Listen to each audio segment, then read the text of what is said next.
am back. Rudrance for Black and White Network. Well, we're going to talk about Kellogg's. You may be like, Kellogg's cereal. That's right, in case you have not been paying attention. Kellogg's did go massively woke. And much like Best Buy, they took that to a next level by essentially wanting to push DEI programs, diversity programs, into the workplace. And guess what? Some people have come out and said, you know what? This feels illegal, and it just may be illegal, and they are now getting sued. Look, these companies that go woke, in much the same way you're seeing a lawsuit against Best Buy, you're seeing a lawsuit from shareholders against Target. I did that video the other day.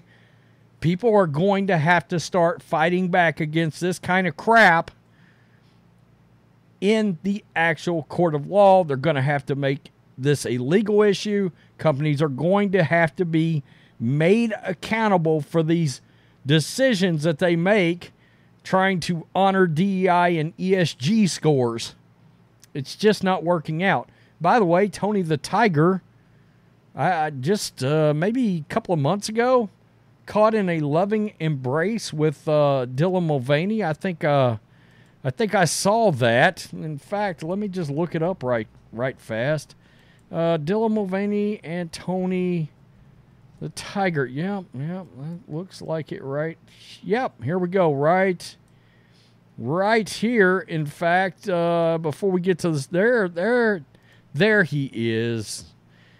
It's Dylan Mulvaney, and also what's supposed to be a just wondering, is Tony the Tiger gender fluid or gender neutral, or I don't know these terms, and I don't care to know them, and that's the point. It's utterly ridiculous. And it's even crazier because, guys, we've got states out there that are pushing to try to get the fact that, for example, I don't want to call Dylan Mulvaney whatever, a biological man, okay? That in itself, that statement that I just made, there's a push to make that illegal, like hate speech. I mean, how is this hate speech? We're talking about something that's a fact. I don't understand it. So anyway, that's a side note. But because Tony the Tiger is Kellogg, look, it makes some sense to bring it up. It does. Kellogg's woke workplace diversity programs are illegal, group claims. And by the way, this group that is suing Kellogg now is led by Stephen Miller, the guy that was a former advisor for President Trump.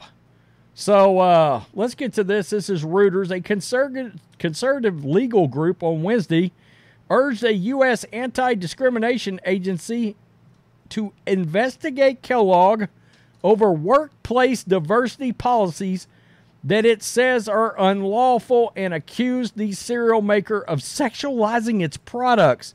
Okay, so that's a perfect tie-in to Dylan Mulvaney. I mean, why are we putting Tony the Tiger, who's always been centered towards children, and we all know this. We grew up, Tony the Tiger was a thing. And look, kids know Tony the Tiger in the same way that kids know Scooby-Doo and Bugs Bunny. Even though there's not a television show there, all kids know who Tony the Tiger is. You put Dylan Mulvaney, you make a point to put Dylan Mulvaney with Tony the Tiger, we know there's a sexualization of children going on in with these companies. This is the second complaint filed this week against a company by America First, a nonprofit run by Stephen Miller, who was an advisor for President Trump. America First, in a letter to the U.S. Equal Employment Opportunity Commission, said Kellogg's hiring, training, and promotion practices are designed to achieve balance based on race and sex that violates the federal law banning workplace bias. So in other words, if you come in brave, stunning, and courageously like Dylan Mulvaney, they're going to look at you a little harder. And they think, you know what? She's got potential. That looks like management potential to me. And I kid you not, these companies are literally saying, if you're black, if you're a person of color, if you're a man that identifies as a woman, you are going to be considered for things like promotions before the best candidate. Okay, and we know the way this is supposed to work is based on qualifications, right? Who is most qualified for the job? Not some nitwit that decides to play dress up. But that's what these companies are doing right now. It has also criticized marketing campaigns, including boxes of Cheez-It crackers featuring drag queen RuPaul and cereal boxes celebrating LGBTQ Pride Month. That's a thing, folks. I'm sure I'll probably put it in the thumbnail. The management has discarded the company's long-held family-friendly marketing approach to politicize and sexualize its products.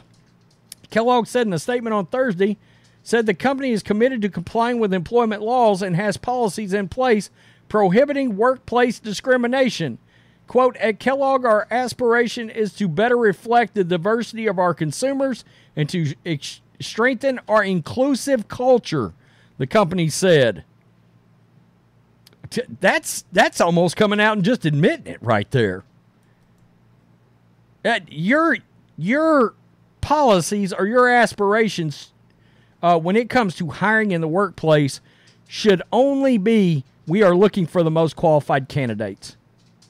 That's where it should begin and end. All right? An inclusive culture should have no bearing in that whatsoever. Zero, zilch, none. Out of there. 3 strikes, you're out. The EEOC typically investigates companies based on complaints filed by workers, known as charges, but the agency's 5 individual commissioners have the power to launch their own probes and file charges if they find discrimination has occurred. So-called, quote, commissioner charges are rare, with only a few filed in most years, but last year commissioners filed 29 charges when a vacancy on the commission created a 2-2 stalemate between the Democratic and Republican appointees that hampered the agency's ability to bring large-scale cases through normal process. The U.S. Senate last month confirmed a nominee of Democratic President Joe Biden to a vacancy at the EEOC, handing the Democrats a 3-2 majority. Good God. Many legal experts expect an uptick in legal challenges to corporate diversity programs in the wake of a June U.S. Supreme Court ruling barring race-conscious admission policies in higher education. America First, in a letter, said Kellogg, for example, has said it wants to have 25% underrepresented talent at a management level by 2025. That statement in itself should be illegal, and runs fellowship programs that are only open to racial minorities. That in itself is called racism. Whether you like it or not, yes, racism does exist against whites. That's a thing. Whether anybody wants to accept it or not, that's a thing. The street runs both ways. Kellogg's employment practices are unlawfully based on equity, which is a euphemism for illegal discrimination. Absolutely. That's nothing more than colorful wording to hide the term. We are just flat going to try to discriminate against people based on their skin color. America First said it also sent a letter to Kellogg's board of directors on Wednesday threatening shareholder litigation if the company maintains allegedly illegal policies. That is the one you want to see. Shareholder litigation. Get with the shareholders who should be pissed that the company is not trying to hire the best people that they can hire into the right positions to do what? Maximize their profits. That's what shareholders want. They want to make money. That's why they're a shareholder. This is exactly, it's a shareholder lawsuit that Target just got hit with. There it is right there. The nonprofit on Tuesday sued Target Corp on behalf of an investor, saying the retailer failed to anticipate customer backlash over LGBTQ-themed merchandise that hurt its stock value. Right there. So evidently there may be a potential tie-in there with Target and this for a couple of slightly different reasons. But again, I've said that's the only way that these companies will ever choose to course correct is if shareholders themselves start firing lawsuits. And look, Disney had a huge one. It was led by a guy that was a Trump supporter. But I'm just going to say it. The sumbitch curd all down because Bob Iger agreed to work a deal with the guy. No, man, you should have sued their asses to the fullest extent and kept it going as a shareholder. He wanted a seat on Disney's board. Should have kept it going and got the seat on the board. Instead, now, look, he caused a lot of damage. 7,000 employees got laid off at Disney to try to make the money back. Now Bob Iger's wanting to sell networks off, but they did not agree to change their policies in their theme parks or the content they are putting on screens. In other words, we're doing everything but course correcting and getting out of the woke political ideology business. We're willing to give up everything to try to stay in it. But it's up to a shareholder like that guy that sued Disney to keep the lawsuit going to correct the entire company. Because at the end of the day, until these companies agree, like Disney, to change, get political ideology out of their business, until they agree to that, they are not agreeing to maximize their profit levels. I am shocked at this point. We haven't seen a gargantuan one against Anheuser-Busch, but you got to think it's coming. After as much money as they have lost, and look, we've even talked about it. I mean, shareholders are beside themselves. Because, there's been retirement plans. People that had so much invested into what was supposed to be a pro-America company. And these people have lost their investments because of woke decisions that these companies make. Unbelievable. Truly is.